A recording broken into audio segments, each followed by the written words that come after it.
Masih bersama saya Nabila Khairazhar dalam Kompas Aceh. Saudara Menteri Komunikasi dan Informatika Rudi Antara belum bisa memastikan Game Players Unknown's Battleground atau PUBG di Aceh bisa diblokir atau tidak. Hal ini disampaikan saat Rudi Antara berkunjung ke kantor Balai Kota Banda Aceh Selasa pagi. Pasalnya, PUBG merupakan salah satu game daring yang populer di Indonesia yang juga dilombakan dalam kompetisi e-sport. Menkominfo Rudi Antara belum bisa memastikan game PUBG di Aceh dapat diblokir atau tidak. Hal ini disampaikan saat Rudi Antara berkunjung ke kantor Balai Kota Banda Aceh Selasa pagi. Pasalnya PUBG merupakan salah satu game daring yang populer di Indonesia yang juga dilombakan dalam kompetisi e-sport.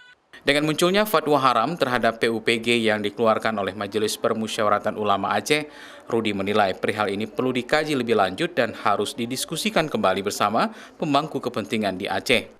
Karena Rudi menilai saat ini game PUBG menjadi sebuah ajang prestasi dengan lahirnya para pemain games andal, bahkan rencananya akan dikompetisikan pada event Asian Games 2022 mendatang. Iya, justru kalau dampak negatif banyak kita selesaikan gitu. Artinya kita pun nanti harus komunikasi, karena kan stakeholders ini banyak. Umaro tidak sejalan dengan ulama, repot kita, ya. Nah, jadi mungkin suatu saat nanti kita bicara. Tadi malam saya bicara sama teman-teman, semua stakeholders kumpul, kita bicarakan mau seperti apa.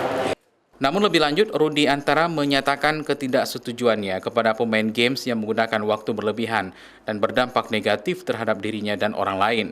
Jika game PUBG di Aceh memiliki banyak dampak negatif, maka Menkominfo akan menindaklanjutinya secara tegas dan berkomunikasi dengan pihak terkait.